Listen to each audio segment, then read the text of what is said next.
Bismillahirrahmanirrahim. Assalamualaikum warahmatullahi wabarakatuh. Waalaikumsalam warahmatullahi wabarakatuh. Alhamdulillahirabbil alamin wa bihi nasta'in wa la umurid dunya waddin. Wassalatu wassalamu ala asyrafil anbiya'i wal mursalin wa ala alihi wa sahbihi ajma'in. Rabbi shrah li sadri wa yassir li amri wahlul 'uqdatam min lisani yafqahu qawli. Allahumma inni as'aluka ilman nafi'an wa rizqan thayyiban wa amalan mutaqabbalan. Allahumma a'inni ala dzikrika wa syukrika wa husni ibadatik. Raditu billahi rabba wa bil islami dina wa bi Muhammadin nabiyya wa rasula. Rabbi zidna ilma warzuqna fahma. Baik, teman-teman semua, apa kabar semuanya? Alhamdulillah baik. Baik, pada kesempatan pagi hari ini, teman-teman semua, perkenalkan kami dari kelompok 3 ingin mempresentasikan mengenai tentang judul dari tema presentasi kami, yaitu Perumusan Pancasila. Baik, pertama-tama yang saya hormati Ibu Rika Amelia SPD MPD selaku dosen pembimbing dari mata kuliah Pancasila, dan yang saya banggakan, yang saya cintai adalah teman-teman sekalian yang telah menyaksikan video dari presentasi kami ini.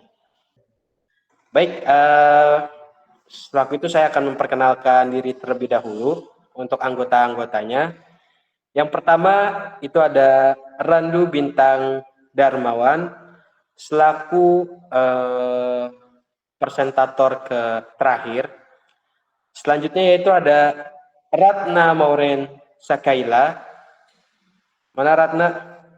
Ya, itu dia Ratna selaku presentator kedua. Selanjutnya ada Bimo Yunda Permana Putra, yaitu saya sendiri selaku MC dan juga presentator yang pertama. Dan yang terakhir ada Mira Anggraini. Ya, jadi itu selaku presentator ketiga. Baik teman-teman, lanjut saja kita ke materi yang pertama atau pembahasan yang pertama, yaitu tentang sejarah pengusulan Pancasila. Nah, sebelumnya teman-teman ada yang tahu nggak sih sejarah pengusulan Pancasila itu apa? Ada nggak kira-kira teman-teman? Oke, baik. Jadi sejarah pengusulan Pancasila itu didirikan pada tanggal atau terjadi pada tanggal 7 September 1944, yaitu pada Perdana Menteri Jenderal Kuniaki Koiso atas nama pemerintahan Jepang mengeluarkan janji kemerdekaan Indonesia pada tanggal 24 Agustus 1945 sebagai janji politik tentunya ya, yaitu Jepang akhirnya melakukan realisasi dengan cara membentuk BPUPKI pada tanggal 29 April 1945. Lalu BPUPKI itu sendiri dilantik pada tanggal 28 Mei 1945 oleh Gun Seika. Baik, selanjutnya yaitu ada sejarah perumusan dan pengesahan Pancasila. Baik teman-teman semua, kembali bertanya, ada nggak sih teman-teman yang mengetahui tentang sejarah perumusan dan pengesahan Pancasila? Mungkin teman-teman semua sudah tahu ya mengenai tentang sejarah perumusan dan pengesahan Pancasila itu apa. Baik, Pancasila sebagai dasar filosofis dan ideologi negara Indonesia memiliki sejarah perumusan yang panjang dan kompleks, bermula dari Jepang terdesak oleh sekutu, pembentukan BPUPKI, sidang 1 pada 29 Mei sampai 31 Mei 1945 dan 1 Juni 1945. Lalu adanya pembentukan Panitia 9. Setelah itu adanya perumusan Piagam Jakarta, lalu ada perubahan sila pertama pada Piagam Jakarta tersebut. Lalu barulah Pancasila sebagai dasar negara yang dihasilkan sebagai sintetis nilai luhur yang bergagas Indonesia. Baik, pada selanjutnya yaitu akan dibacakan oleh presentator kedua, yaitu ada Ratna Mauren Sakaila. Kepadanya waktu dan tempat saya persilakan. Baik, terima kasih Bimo. Selanjutnya saya Ratna Murnisyakaila akan menjelaskan lebih lanjut mengenai sumber historis Pancasila serta bagaimana Pancasila berperan dalam perspektif sosiologi dan politik. Seperti yang telah kita ketahui, teman-teman, Pancasila lahir dari hasil perumusan yang panjang dan dipengaruhi oleh beberapa faktor. Ada 3 sumber historis utama yang menjadi landasan perumusan Pancasila. Pertama, dari tradisi luhur Nusantara, di mana nilai-nilai budaya, spiritual, dan sosial yang telah lama dipraktikkan oleh masyarakat Nusantara menjadi bagian penting dari Pancasila. Kedua, pengaruh pemikiran global, di mana pemikiran filosofis dari tradisi Barat, Islam, dan Timur turut memberikan warna dalam perumusan Pancasila. Dan yang ketiga, konsensus para pendiri bangsa yang merupakan hasil kompromi dan negosiasi tokoh-tokoh nasional demi mewujudkan cita-cita kemerdekaan Indonesia. Lalu teman-teman, bagaimana sih Pancasila berfungsi dalam kehidupan sehari-hari? Dari perspektif sosiologi, Pancasila menekankan pentingnya keseimbangan individu dan masyarakat. Artinya, hak individu harus selalu diiringi dengan tanggung jawab sosial. Kemudian, Pancasila juga mengakui pluralisme budaya dengan menghormati dan merangkul keberagaman suku, agama, ras, dan budaya sebagai kekayaan bangsa. Nilai gotong royong yang diusung oleh Pancasila mendorong semangat kerja sama di masyarakat, sehingga tercipta harmoni sosial di tengah perbedaan. Selanjutnya, teman-teman,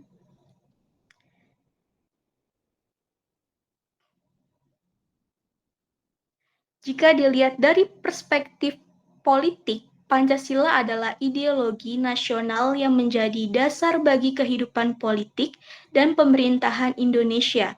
Pancasila juga menekankan pentingnya persatuan bangsa, di mana kita sebagai warga negara Indonesia diharapkan bersatu dalam keberagaman. Selain itu, prinsip demokrasi konstitusional yang ada dalam Pancasila menegaskan bahwa demokrasi kita diatur dan dilindungi oleh konstitusi. Baik, demikian penjelasan dari saya. Sekarang saya kembalikan kepada Bimo untuk melanjutkan diskusi kita. Terima kasih. Pada Ratna Moren Sakaila, pada presentator kedua yang telah menjelaskan mengenai tentang hal-hal tersebut. Baik, selanjutnya teman-teman kita lanjut ke slide selanjutnya yang akan disampaikan oleh presentator ketiga yaitu Mira Anggraini. Kepada waktu dan tempat saya persilakan. Baik, terima kasih atas kesempatannya. Jadi di sini saya ingin menjelaskan dan melanjutkan yaitu subtopiknya dinamika dan tantangan Pancasila. Jadi di sini tuh dibagi menjadi 3. Yang pertama itu di globalisasi. Pancasila dihadapkan pada tantangan menjaga identitas nasional di tengah arus globalisasi yang semakin deras. Yang kedua ada radikalisme, yaitu ancaman terhadap nilai-nilai Pancasila seperti intoleransi dan ekstremisme perlu diatasi dengan bijaksana. Yang ketiga itu ada korupsi, yaitu upaya mewujudkan keadilan sosial dan kesejahteraan rakyat masih terhambat oleh praktik korupsi yang belum tuntas. Selanjutnya itu ada Pancasila dalam kajian sejarah dibagi menjadi 3. Yang pertama, perjuangan kemerdekaan. Maksudnya Pancasila lahir dari semangat perjuangan para pendiri bangsa untuk meraih kemerdekaan Indonesia. Yang kedua itu ada periode Orde Baru atau Pancasila mengalami dinamika dan perdebatan dalam penerapannya selama rezim Orde Baru. Dan yang terakhir itu yang ketiga atau di era reformasi. Maksudnya yaitu Pancasila kembali menjadi fokus kajian dalam upaya memperkuat identitas bangsa di era reformasi. Baik, segitu saja selanjutnya. Baik, terima kasih kepada Mira Anggraini selaku presentator ketiga atas penjelasannya. Baik, selanjutnya yaitu pada slide terakhir yang akan disampaikan oleh presentator keempat kami, presentator terakhir kami yaitu Randu Bintang Darmawan. Kepadanya waktu dan tempat saya persilahkan.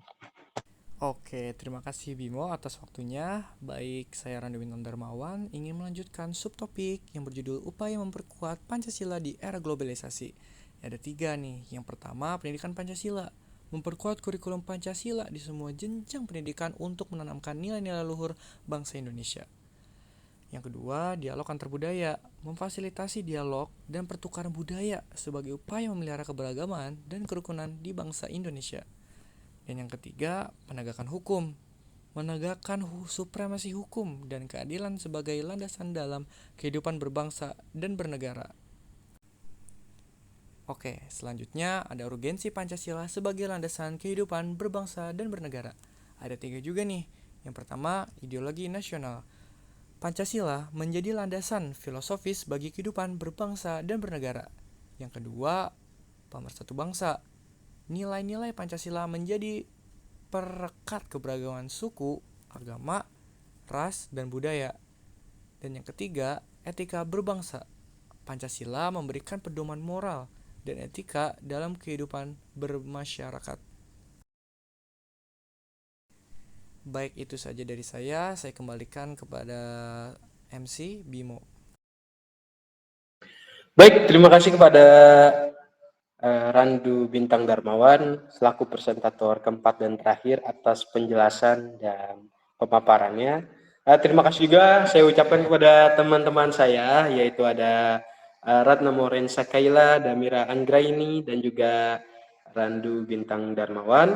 Mungkin teman-teman itu saja sekian presentasi dari kami. Kami harapkan teman-teman juga bisa dapat berdiskusi nantinya di kolom diskusi pada Learning Cyber University. Dan kami tunggu untuk pertanyaan-pertanyaannya. Silakan jika ada yang ingin ditanyakan, maka ditanyakan di forum diskusi tersebut.